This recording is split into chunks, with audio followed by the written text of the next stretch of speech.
Hello everyone. Welcome to our YouTube channel Sagar career and guidance. आपल्या YouTube चॅनलवरती आपण ज्या ज्या गव्हर्नमेंट क्षेत्रातील असो किंवा इतर क्षेत्रातील ऑपॉर्च्युनिटीज असो याबद्दल बोलत असतो. आज आपण अशाच एका ऑपॉर्च्युनिटी बद्दल बोलणार आहोत. ज्या विद्यार्थ्यांनी इंस्टाग्रामवरती आपल्याला फॉलो केलं असेल त्या विद्यार्थ्यांना हे रील नक्की आलं असेल की फार्मसीमध्ये ड्रग इन्स्पेक्टर ह्या पोस्टसाठी एमपीएससीने जाहिरात काढलेली आहे. मग अनेक विद्यार्थ्यांच्या मनामध्ये डाऊट्स होते की सर वॅकन्सीज किती असतील, त्यासोबत एक्झामचा पॅटर्न काय असेल, इलिजिबल कोण असेल, कधीपर्यंत आम्ही फॉर्म भरू शकतो, या सर्वांविषयी एक डिटेल्ड व्हिडिओ मी बनवत आहे. सो जे विद्यार्थी फार्मसी बॅकग्राऊंड मधले आहे त्या विद्यार्थ्यांनी हा व्हिडिओ शेवटपर्यंत नक्की बघा. सो स्टार्ट करूया आपण. एमपीएससीने औषध निरीक्षक अर्थात ड्रग इन्स्पेक्टर या पोस्टसाठी काय काढलेली आहे, जाहिरात काढलेली आहे. एकूण 109 जागांसाठी ही जाहिरात काढलेली आहे. 109 जागांमध्ये आरक्षण आणि इतर कशा पद्धतीने असणार आहे. अराखीव म्हणजे ओपन साठी एकूण 33 जागा, त्यानंतर जनरल 21, महिलांसाठी 10, खेळाडूंसाठी 2, अशा पद्धतीनं इथे अराखीव मध्ये किती जागा आहेत हे दिलेलं आहे. बाकी की तुम्हाला डिटेल्ड मधलं जे काही डिस्क्रिप्शन आहे ते या ठिकाणी मिळून जाईल. अर्ज कालावधी जो आहे, तुम्ही 1 ऑगस्ट 2025 पासून अर्ज करण्यासाठी चालू झालेला आहे. दिनांक 21 ऑगस्ट 2025 पर्यंत तुम्ही अर्ज करू शकता.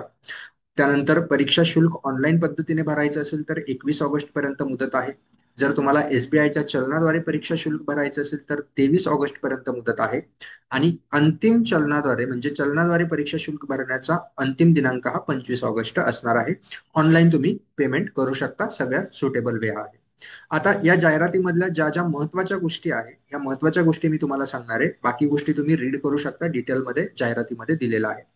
महत्वाच्या गोष्टींमध्ये सगळ्यात महत्वाची गोष्ट जी सांगायची आहे ती अशी आहे की जे तुमची वेतन श्रेणी असणार आहे बघा. ग्रुप बी ची पोस्ट आहे एमपीएससी ची, म्हणजे क्लास 2 तुम्ही ग्रुप बी ची पोस्ट आहे, त्यामुळे तुमची वेतन श्रेणी किंवा बेसिक पेमेंट जे स्टार्टिंगला तुमचं असणार आहे हे 41,800 असणार आहे. म्हणजे यामध्ये तुमचा एचआरए डीआरए वगैरे ऍड होईल. तुमचं पेमेंट जवळपास इन हँड तुम्हाला 60,000 ते 65,000 मध्ये मिळेल. ते सिटीनुसार डिपेंड करतं तुमची पोस्टिंग कुठे होते, त्यामुळे एचआरए व्हेरी होतो. तो व्हेरी झाला की तुमचं इन हँड पेमेंट हे 60,000 ते 65,000 मध्ये मिळणार आहे. ग्रॉस सॅलरी तुमची 75,000 ते 80,000 असणार आहे. Gross salary, in hand salary 60,000 ते 65,000 हे असतं तुमचं बेसिक. S15 नुसार तुम्हाला पेमेंट असणार आहे. वयोमर्यादा बघा, पात्रता काय काय आहे.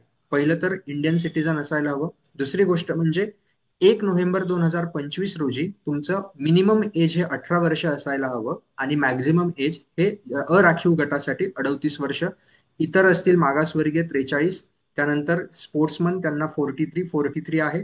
आणि जे सैनिक आहे सैनिकांना सैनिक सेवेचा कालावधी अधिक 3 वर्ष. आणि जे पीडब्ल्यूडी म्हणजे डिसॅबिलिटी किंवा दिव्यांग कॅन्डिडेट आहे अशांसाठी 45 वर्ष हे मॅक्झिमम एज असणार आहे. आता इथून एक गोष्ट महत्वाची लक्षात ही येते की वयोमर्यादा ते दिनांक 1 नोव्हेंबर 2025 रोजी गणणार आहे. याचा अर्थ काय होतो की तुमची एक्झाम ही ऑक्टोबर एंड किंवा नोव्हेंबर स्टार्टिंगच्या आसपास होऊ शकते. ही म्हणजे त्यांनी अजून एक्झाम डेट डिक्लेअर केलेली नाहीये, बट आपण पकडू शकतो की ऑक्टोबर एंडिंग पर्यंत किंवा नोव्हेंबरच्या स्टार्टिंग पर्यंत ही एक्झाम होऊ शकते. शैक्षणिक अर्हता बघा, खूप जणांचा डाऊट होता की सर नक्की इलिजिबल कोण आहे. So possess a degree in a pharmacy, तुमच्याकडे फार्मसी मधली डिग्री असायला हवी, म्हणजे बी फार्मसी किंवा फार्मास्युटिकल सायन्स. काही काही युनिव्हर्सिटीज फार्मास्युटिकल सायन्सची डिग्री काय करता, प्रोव्हाइड करता, बॅचलर्स डिग्री. त्यानंतर medicine with specialisation in clinical pharmacology और मायक्रोबायोलॉजी, म्हणजे काय, तुमची बीएससी तुम्ही केलेली असेल आणि एमएससी चा जो प्रोग्राम आहे जिथे स्पेशलायझेशन मध्ये क्लिनिकल फार्माकोलॉजी किंवा मायक्रोबायोलॉजी असतं. तुमची जर बीएससी 3 वर्षाचा कोर्स असेल मेडिसिन मध्ये, मेडिसिन मधला 3 वर्षाचा कोर्स प्लस 2 वर्ष तुमचं स्पेशलायझेशन असायला हवं फार्माकोलॉजी किंवा मायक्रोबायोलॉजी.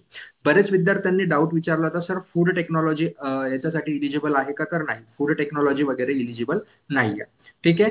त्यानंतर निवड प्रक्रिया कशी होणार आहे बघा, इथे त्यांनी मेन्शन केलंय की तुमची निवड प्रक्रिया ही मुलाखतीसाठी तुम्हाला बोलवण्यात येईल आणि अर्ज प्राप्त जर जास्त झाले तर मुलाखतीऐवजी मुलाखतीच्या अगोदर चाळणी परीक्षा ही घेण्यात येईल, म्हणजे एक्झाम. आता हे एमपीएससीच्या कोणत्याही जाहिरातीमध्ये अशाच पद्धतीने मेन्शन असतं, हे पहिले समजून घ्या.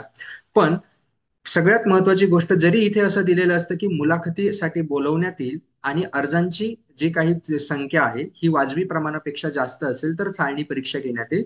प्रत्येक वेळेस चाळणी परीक्षा ही होतेच, म्हणजे तुमची एक्झाम ही होणारच आहे.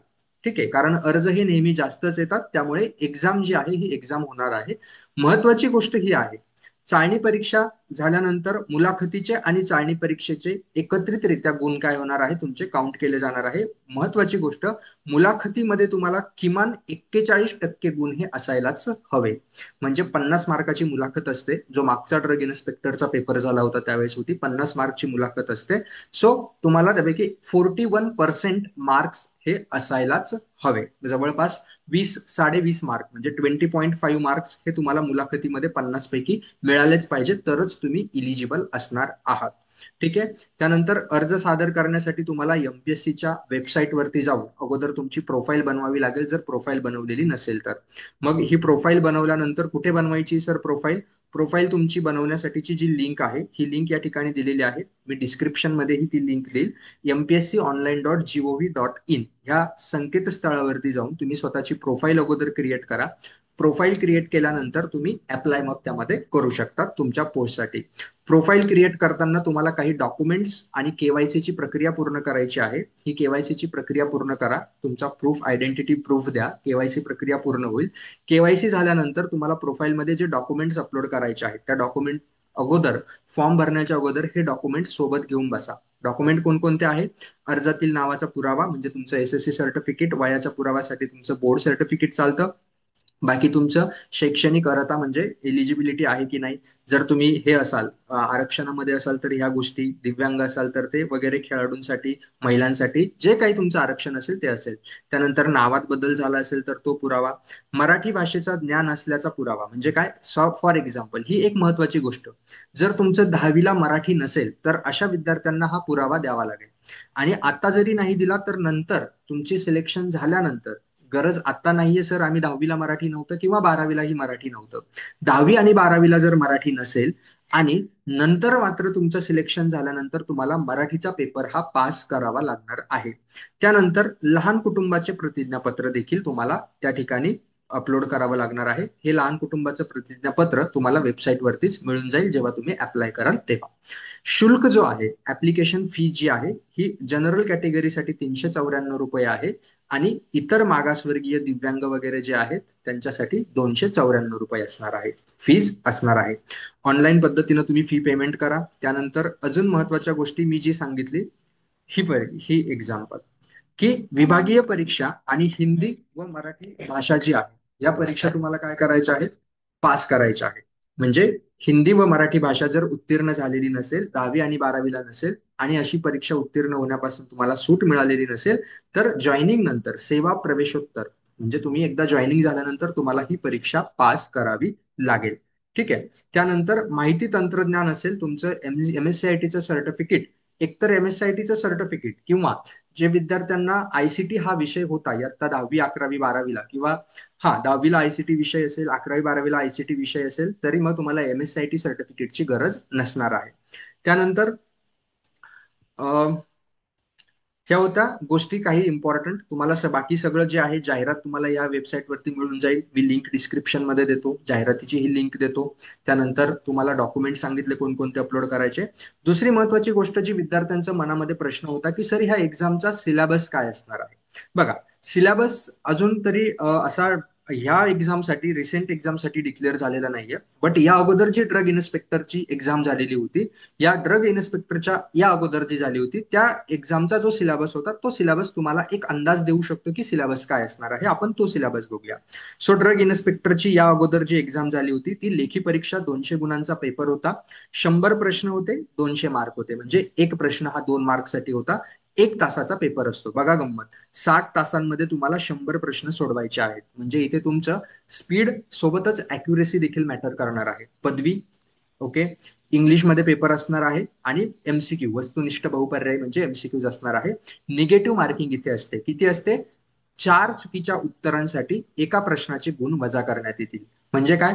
तुम्ही 4 प्रश्न जर चुकले तर तुमचा 1 मार्क कमी होईल. म्हणजे एक प्रश्न जर चुकला तर 0.25 मार्क्स, तुमचे 0.25% मार्क्स काय होणार आहेत? कमी होणार आहे. म्हणजे 4 प्रश्न चुकल्यानंतर 1 गुण हा तुमचा कमी होईल. निगेटिव्ह मार्किंग या ठिकाणी ऍप्लिकेबल आहे. एक्झाम आणि मुलाखत दोघं मिळून फायनल मेरिट लिस्ट लागेल. सिलेबस बघा, सिलेबसची पीडीएफ मी लिंक देऊन देईल. त्या लिंकवरती जाऊन तुम्ही सिलेबस पीडीएफ देखील डाउनलोड करू शकता. फिजिओलॉजी, फिजिओलॉजी, फार्माकोलॉजी आणि टॉक्झिकोलॉजी त्यामध्ये सब टॉपिक्स दिलेले आहेत. मायक्रोबायोलॉजीमध्ये सब टॉपिक्स दिलेले आहेत. बायोकेमिस्ट्रीमध्ये सब टॉपिक्स दिलेले आहेत. General knowledge related to pharmaceutical आणि मेडिसिन फील्ड हे जनरल नॉलेज, ह्या ज्या गोष्टी आहेत हे बघायचंय.